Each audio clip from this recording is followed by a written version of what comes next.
Purihin ng Panginoon. Magandang umaga po sa bawat isa. Amen. Ayan. So welcome po lalo na po sa ating mga bagong bisita, sa mga second time na umattend, and sa atin na narito palagi, no? Na excited na i-meet si God sa place na ito. Kasi alam niyo po ba na ang pinaka-importante sa lahat ay hindi lamang natin maririnig yung salita ng Panginoon, kundi ma-meet natin si God mismo. Amen? Praise the Lord. So, before we start, no, gaya nga ng sinabi ni Pastor, isa po kami sa nasunugan. pero sa suot ko ngayon, mukha po ako hindi nasunugan eh. Ganun talaga. Kapag ka maglilingkod ka sa Panginoon, kailangan presentable ka and prepared ka. So, hindi. And the Lord will provide. So, yun. God provide everything. So, you just need to trust Him with all your heart, no? Isa sa mga life verse ko talaga is to Proverbs 3, verse 5 to 6, which is, trust in the Lord with all your heart, and lean not on your own understanding, but in all your ways acknowledge the Lord, and He will make your path straight. Amen? So, marami tayong mga bagay na iniisip or mga bagay na pinagdadaanan sa buhay, and yet, ano ba talaga yung pinakamahalaga? No? Kasi, at the end of the day, may experience mo yung mga pagsubok na dinaanan mo, pero sino ba talaga si Lord sa buhay mo? No? Kasi, hindi mo pwedeng ibigay sa iba yung hindi mo pa naranasan. No? Hindi mo pwedeng i-share sa iba yung hindi mo pa na-encounter and experience. Kaya, sa umagang ito, excited ako, and sabi ko nga, Lord, sakto yung sakto yung tema, Kingdom at Work. And sakto na natapat ako sa itong second series natin kasi grabe, dinaanan mo na yung mga yung mga dilubyo sa buhay, pero merong blessing si God. Amen. So, excited na po ba tayo na marinig ang salita ng Panginoon? Hallelujah. So, palakpan po natin ang ating Diyos. And welcome din po sa ating mga nasa online, and yan, welcome sa 211. So, tayo ngayon, ang pag-uusapan natin ay Kingdom at Work. Okay? So, word feed for the month of July. And last time, ang pinag-uusapan natin is si Pastor Dennis ang nag-preach, and it's all about thinking. No? Pag sinabi kasing thinking, ito yung kailangan lagi mong iniisip, ano ba ang kagustuhan ng Panginoon? No? Kasi kung hindi mo isasama yung king sa thinking, manipis lang yung pag-iisip or makitid ang ating kaisipan. Kung minsan, isipin lang natin, siguro ito yung okay. Hindi na natin i-include si God. Pero kung kasama lagi ang Panginoon, malawak po ang ating magiging maiisip na, ito nangyayari to dahil may plano ang Diyos. Amen? So, praise the Lord! So, ayan. Okay. Meron po tayong commercial. Praise God. So sa atin pong text, ito po ang ating text ngayon. It's Matthew 13:33. Sabi dito, He told them still another parable. The kingdom of heaven is like yeast that a woman took and mixed into a large amount of flour until it worked all through the dough. So pinag-usapan natin kingdom at work. So dito sa verse na ito, makikita natin yung yeast. Okay? Ano nga ba yung yeast? Sa mga nagbe-baker or ng mga panadero, alam do eh. Okay? So para sa atin, ano ba yung yeast na tinutukoy ni Lord Jesus Christ dito? Okay? Sabi dito, if you mix the yeast into an amount of flour, it will work all through the dough. So meaning, yung dough na maliit, kapag nilagyan mo ng yeast, lumalaki. No? So sa kingdom of God, ano nga ba ito? Tayong mga anak ng Diyos, niligtas ng Panginoon, at ngayon, ipinangangaral ang salita ng Panginoon, which is the good news of the kingdom of God. Sa atin, ang yeast is influence. Tayo po ay influence. Kung yung dough ay yung yeast, ini-influence niya yung dough para mag-expand. Ganun din po tayo. This is why Jesus said that we should go and make disciples. Kasi kung sa atin lamang ito mananatili, di ba? Paano na yung iba? Paano mag-expand yung kingdom of God kung tayo lamang yung sinasarili lang natin, yung alam natin? Di ba? This is why God said, kung makikita natin, merong 4 Gospels sa Bible. Bakit nga ba 4 Gospels ang tinawag? Sa buong Bible, di ba? Pero 4 Gospels na nga meron. And the rest ng after ng 4 Gospels is epistles. Okay? Yung 4 Gospels, yung Gospels meaning is good news. But what about epistles? Okay? Sa 4 Gospels, makikita natin dito si Jesus Christ. Sa 4 Gospels, makikita natin dito preach ni Jesus Christ yung good news of the kingdom of God. Pero sa epistles, ano to? Sinulat ni Paul. In 27 epistles na sinulat ni Paul. Just a background, yung epistles kasi, it's just a letter to address the concerns of the churches na pinuntahan ni Paul. Okay? Just like in the Corinthians, they're still living in sin. This is why Paul wrote to Corinthians to address kung ano yung dapat nilang i-correct. Okay? Pero ang 4 Gospels, may kita lang natin sa Matthew, Mark, Luke, and John. So, sabi dito, sa John 14 verse 21, whoever has my commands and obeys them, he is the one who loves me. He who loves me will be loved by my Father, and I too will love him and show myself to him. Hindi ba napakaganda nito? Dahil sinasabi ng Panginoon, whoever has my commands, kung sino yung gumagawa, kung sino yung nakareceive ng salita ng Panginoon, at hindi lang yun, who obeys them, he is the one who loves me. Sabi ng Lord. And because you love the Lord, mamahalin ka din ng Father in heaven. And Jesus will show Himself to you. Diba? Diba ang sarap nun na, wow, as you go along and to follow and obey the Lord's will, Jesus will show Himself to you. Napakabigat. Kung minsan, may mga dadaanan tayong problema, and yet, God will show, anak, narito ako. Hindi ka nag-iisa. Narito ako, mahal kita. As long as you follow and obey the Lord. Kasi sinabi naman ng Lord, those who obey His commands, ay ang nagmamahal sa Panginoon. At mahal din siya ng Diyos. At mapapakita ang Panginoong Hesus sa Kanya. Amen? So, anong purpose natin? To comprehend the King's thoughts on His covenant, collaboration, cohabitation, and the functioning of His kingdom. So, sa lahat ng ginagawa natin, laging tatandaan natin, meron tayong purpose. No? Sabi nga, ng isang preacher na kilala ko, sabi niya, the most tragedy in life is not death, but it is a life without a purpose. Kasi, anong sense nang mabubuhay ka dito sa earth and yet you don't know what your purpose? Even yung mga hindi natin pinapansin, yung langgam may purpose. Di ba pinag-usapan natin last time, anong ginagawa ng langgam?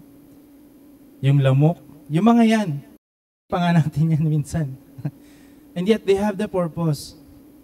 And us, at yung gagawin natin, at sinasabi natin ngayon dito, yung purpose na yun is to comprehend the King's thoughts on His covenant. Yung covenant, yung kasunduan, yung pakikipag-collaborate ng Panginoon sa atin, yung cohabitation, and paano nagpa-function yung kingdom ni God sa buhay ng isang tao. So, yes, God Lord. So sa series number 1, ayan, katulad nga ng sinabi ko kanina, it's about thinking, and next week, we're going to talk about speaking. Okay. And sa susunod, the last week nitong July, it's all about breaking. So, huwag kayong mawawala dahil kapag na-miss nyo po yung isa dyan, parang sa palabas po yan, hindi nyo na masusundan. Di ba? So, dapat nakaantabay kayo kasi magkakarugtong talaga yan. Kaya tayo may series. Okay. So, simulan na natin. Ang ating pag-uusapan ngayon is all about seeking. Makikita nyo yan, seeking. Di ba? Kitang-kita, di ba? Klarong-klaro. Oh. Are you seeking or are you sinking? No? Oh, dapat seeking. Kasi pag sinking, may problema 'yon. 'Di ba? Pag nalulunod ka na, anong dapat mong gawin, 'di ba? So, dapat seeking tayo lagi. Yan importante. So, sa point number 1 natin, seek and do for the King to add. Okay. Sabi ba sa Matthew 6:33? Diba? But seek first the kingdom of God and His righteousness, and all these things will be added to you. Mga kapatid, matagal na natin itong binabanggit. Matagal na natin itong tinuturo. Actually, itong buong taon, ito lang all about kingdom of God. Are we seeking the kingdom of God and His righteousness? Yes. Does God added all the things that you need? Or adding? May dinadagdag bang Diyos sa buhay natin? We must evaluate ourselves. Kung we're truly seeking the kingdom of God and His righteousness at wala pong resulta, then there's something wrong. Huwag natin sisisihin ng Diyos kailanman. Okay? Hindi nagkamali ang Panginoon.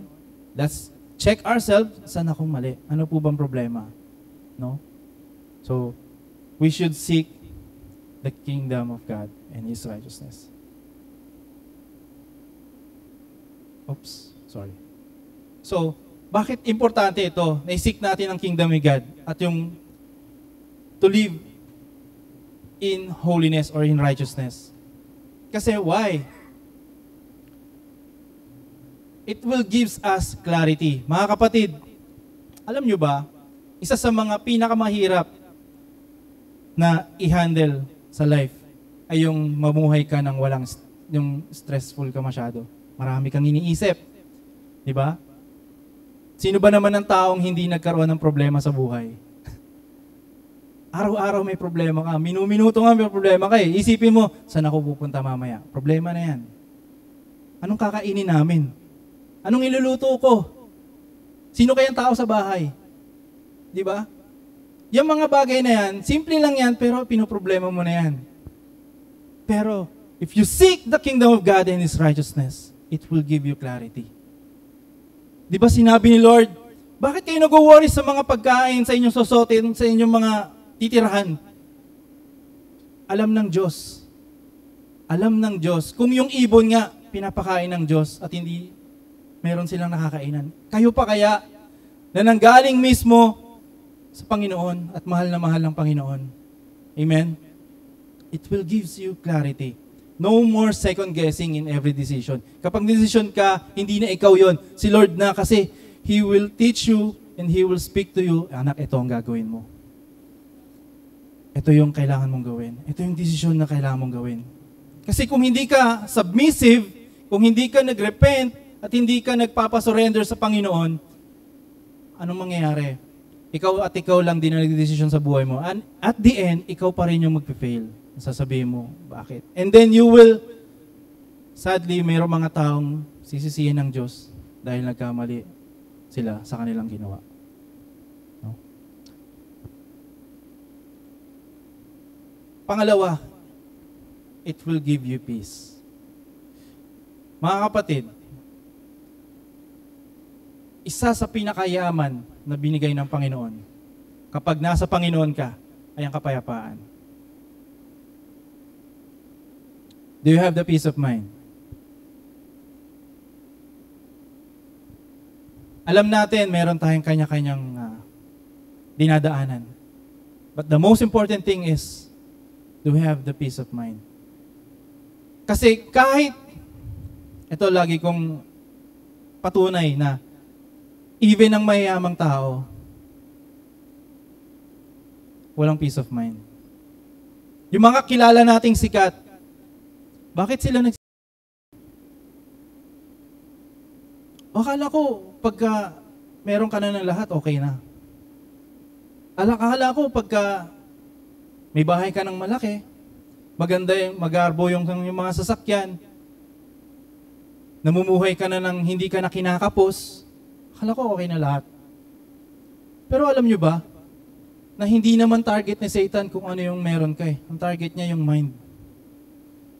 And this is why Jesus came to earth preached the message of the kingdom of God and said, repent, change your mind. Kasi kung ano yung nasa mind mo, kung walang kapayapaan, it will manifest outside. No? Masyado ka nang magagalitin, masyado ka nang, lahat ng actions mo, negatibo na. No? At ang masakit doon, kapag sasabihan ka pa ng kapitbahay mo, Kristiyano ka ba talaga? So we have to defend our mind sa attack ng kaaway. Mga kapatid. And isa pang bagay, when we seek the kingdom of God and His righteousness, it will give us fulfillment. Knowing your assignment and directions are part of God's greater purpose. Ayan. So sa ating mga nakakaranas ng paghihirap, okay lang yan. Huwag niyong i-stress yung sarili niyo, no? Si God, He can satisfy you. You just need to seek the kingdom of God and His righteousness. Ano nga ba yung kingdom of God? Ito yung, paano ba nag-work yung kingdom of God sa buhay natin? Ito yung tanong. Paano ba? Kasi sinasabi lang naman, seek first the kingdom of God and His righteousness. Actually, yung seeking, hindi ito yung word na find. Kasi sinabi dyan, find the kingdom of God and His righteousness. Kung natagpuan mo na, titigil ka na. Pero yung seeking kasi is continuous. Ibig sabihin, kasi continuous din yung atake ng kaaway sa'yo. Continuous din yung pagdadaanan mo sa buhay araw-araw. So you must seek continually the kingdom of God and His righteousness so that all the things that you need in life, hindi lang po ito about sa material things. It's all about even in your relationship. No?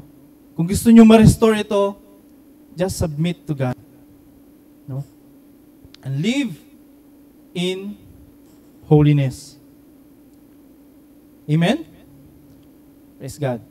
So Matthew 18 verse 19, again, I tell you that if two of you on earth agree about anything you ask for, it will be done for you by my Father in heaven. Mga kapatid, kaya nga sinasabi dito, inuulit-ulit, hindi tayo nagpo-promote ng botohan. Okay? Kasi meron laging disagreement pag may botohan. Meron talagang hindi mag-a-agree. Sabi ng Lord, if two of you agree here on earth about anything you ask for,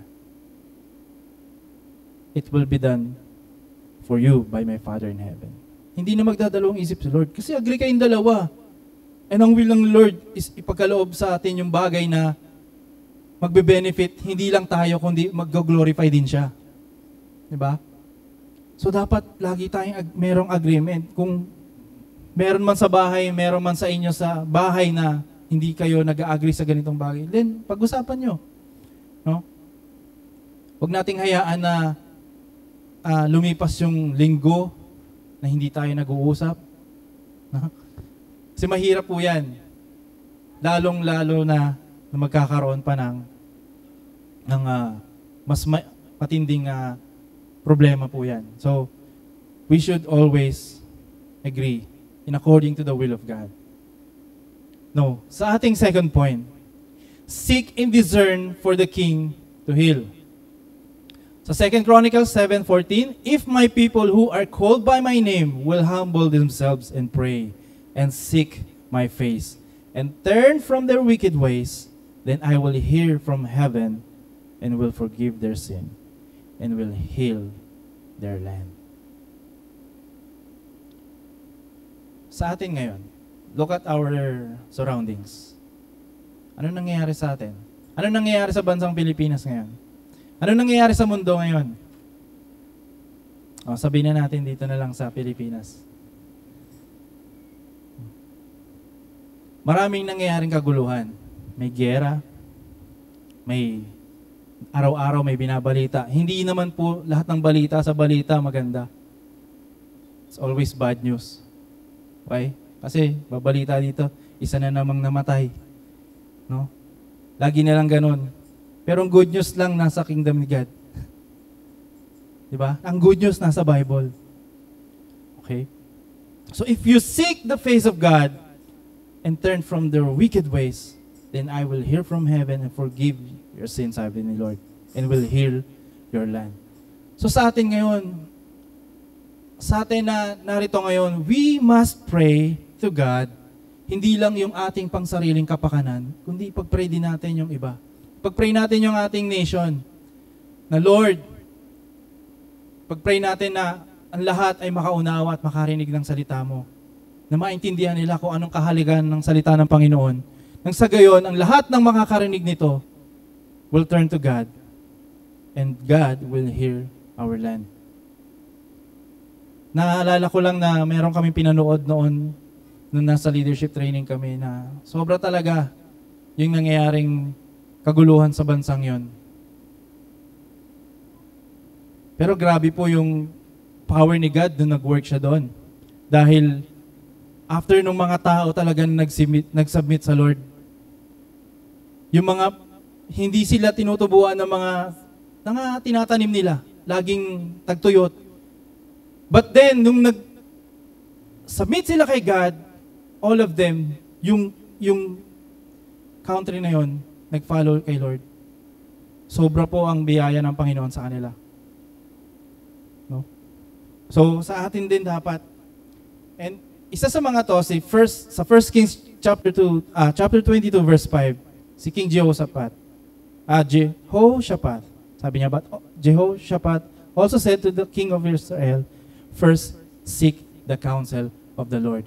Kasi mga kapatid, alam naman natin na hindi natin talaga hindi natin malalaman yung resulta after kung tayo magdesisyon sa sarili natin. Diisip lang natin, masyado lang nating ina-assume na, okay lang to, pag ito ginawa ko, okay lang to, mangyayari naman to eh. And yet, we fail. This is why David, isa rin sa mga sikat sa Bible, before he act, he will ask sa Lord, ano yung dapat niyang gawin. Kasi alam naman natin, si King David, anong tawag sa kanya? A man after God's own heart. Bakit? Kasi ganun siya ka-passionate na, Lord, anong gagawin namin? Before siya magdesisyon as a king sa Israel, he will always seek the counsel of the Lord. Kaya nga hindi sila natalo eh. Never silang natalo sa panahon ni King David. Okay. Oops. Sabi pa dito sa 1 Kings 22 verse 6, so the king of Israel brought together to the prophets about 400 men and asked them, shall I go to war against Ramoth Gilead, or shall I refrain? And they said, go, for the Lord will give it into the king's hands. So don't forget to seek the face of the Lord if He's smiling on your every decision. Kasi mga kapatid, minsan ito nangyayari din. Kapag nakatanggap na tayo ng pagpapala sa Panginoon, sometimes we forget anong ginawa na ng Diyos. Ini-enjoy na natin, na-receive natin. Yes, Lord God, thank you. Pero hindi na tayo nagpupuri sa Panginoon after that. Just still, sino ba ang nagkakaloob ng lahat ng bagay? Ang Panginoon. Okay? So don't just see the King's face and rejoice with Him. Di ba? Napakabuti ng ating Panginoon. Amen? So dapat, hindi lang tayo mag-celebrate. Include natin, Lord, thank you for this. Nangyari man ito, but thank you dahil napakabuti mo. And before I end, gusto ko lang i-share, hindi ito to testify kung anong nangyari sa akin o sa amin, but to testify how the kingdom of God works sa buhay namin po. Kasi itong taon na to, I pray, Lord, isa lang ang dineklara ko sa Panginoon nung nag-start yung New Year. Lord, this is a year of hope and abundance, sabi ko sa Lord. I didn't pray for anything, just those two things lang. Nangyari, first time,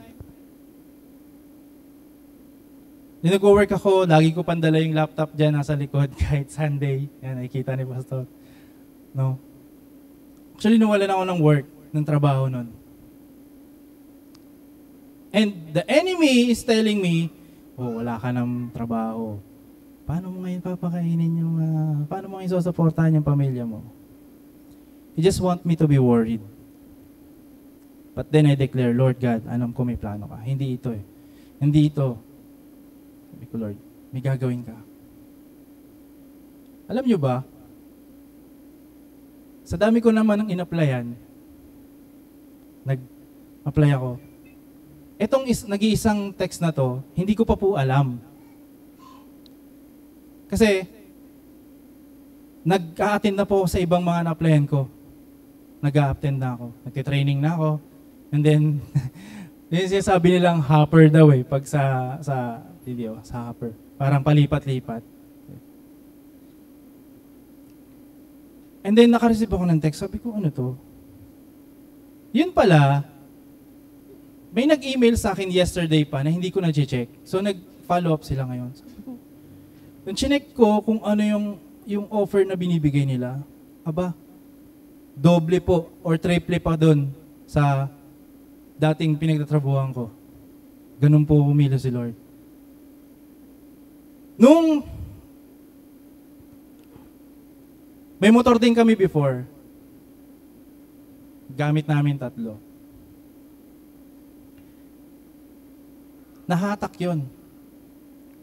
Nahatak yung motor na yun eh. Pero nagtuloy yung kapatid ko. Siya na lang. Ang sabi ko, it's okay. Hindi kasi masusuportahan ng financially na. Kasi that time, nagre-rent din po kami sa Raymond Tower eh. Tapos, binabayaran may motor.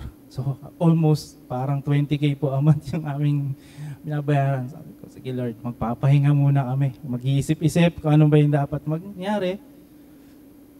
But I pray to God, sabi ko, Lord,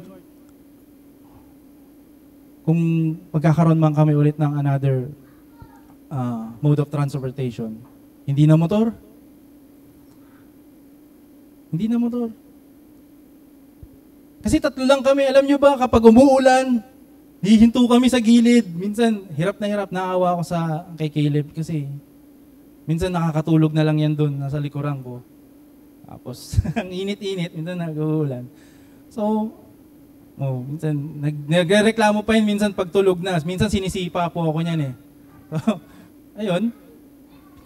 I pray God, I pray na kay Lord na, Lord, sabi ko, Lord, magkakasasakyan din ako. Naniniwala ako. Sabi ko. And then God provide. Pinagkaloob ng Lord yung sasakyan na yun. Hindi lang 3 yung sumasakay, kundi marami po yung pwedeng sumakay. Nakikita niyo po yung ginagawa ng Lord na if you seek the kingdom of God and His righteousness, all the things you need will be added unto you. Pero hindi added yung ginagawa ni Lord. Alam niyo kung ano? The same way nung ginawa niya kay Job. Job trusted God. Hindi nag-complain si Job nung nawala kay Job yung lahat. Ito yung pinakamaganda kay Job eh.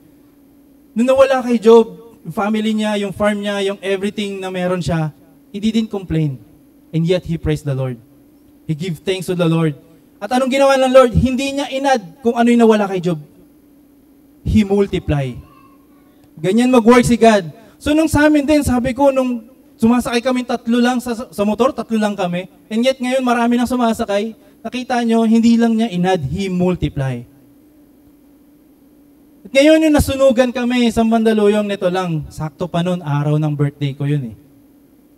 Sabado. Sabi ko, praise God.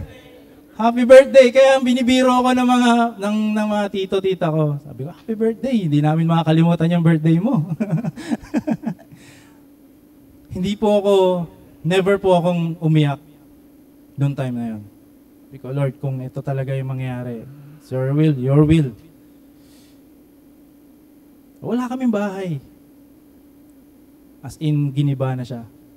Na kinabukasan, na-check ko lang sa Facebook, nagmamay day yung mga friends ko sa Facebook na siguro kapitbahay din namin na nasunugan. Doon lang ako naluha. Kasi naalala ko lang na, nakakamiss yung childhood memories na meron ako dito. Kasi ito ko lumaki.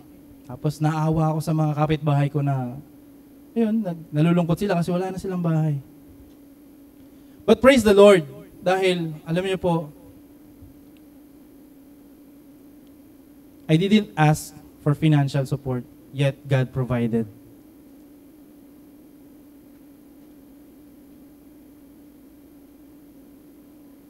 Naalala ko sa Sunday, nag-speak sa akin yung Holy Spirit, ibigay mo yung ganitong amount. At tinanong pa ako ng misis ko, sure ka? Sure ka ba? Ito, ganitong amount. Sabi ko, oo. Kasi, ayokong sabihin na natin, ayokong i-disregard ko ano yung narinig ko. Alam ko si Lord yun nag-speak sa akin Sige, bigay mo. Sabi ko, Lord, alam kong I'm expecting. Kasi sabi, if you believe, you will receive. Then what happened, kinabukasan, yung TL ko, yung supervisor ko, sa akin na magre-raise sila ng fund for us. At alam nyo kung magkano na po yung na-receive namin. Aside po dito sa mga tumulong church, almost 70,000.